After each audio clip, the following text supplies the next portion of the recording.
Moroi shamwari dzangu. Welcome kunguva yerubatsiro TV. Nzvimbo yako inokupa kunyaradzwa, rubatsiro uye hope.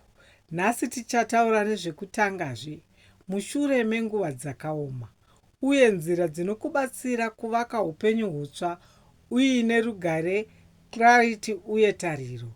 Gara zvakanaka, bata mwoyo uye tichatanga rwendo rwedu.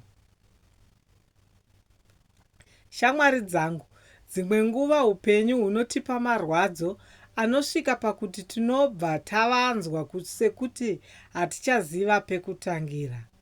Unonzwa kusuruvara, kupera simba kana sekuti upenyu hwakamira. Nhasi tichadzidza nzira 5 dzinokubatsira kutangazve uye kuvaka upenyu hutsva mushure menguva dzakaoma. Kurega zvausingachakwanisi kuchinja. Chokutanga, dzidza kurega zvinhu zvawakamboedza kugadzirisa asi zvikasaenda. Kurega kunobvisa mutoro wemwoyo uye kunovhura nzvimbo yokuvaka zvitsva. Kuziva chawakadzidza kubva mukuoma. Danho rechipiri, tarisa zvawakadzidza kubva pamarwadzo ako.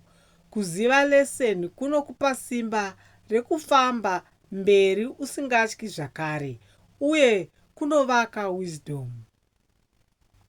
Kugadzirisa pfungwa dzako zvishoma nezvishoma. Danho rechitatu, gadzirisa maitiro ekufunga zvishoma nezvishoma. Kutangazve hakuiti kamwe chete, kunotanga mupfungwa. Kana pfungwa dzako dzavimba zvakare, mwoyo unokura zvakare. Kuvaka routine itsva rinokupa stability. Danho rechina, tanga masmall routine matsva, kunyora goals, kuenda kunofema fresh air kana kuronga basa rako. Routine idzi dzinovaka stability inodzosa control muupenyu hwako. Kuzadza mwoyo wako netariro itsva. Danho rechishanu, dzorera tariro mupfungwa dzako, verenga zvinokukurudzira, nyengetera, meditata kana kutaura nemunhu anokutsigira. Tariro inodzosa simba rekuvaka upenyu hutsva zvakasimba.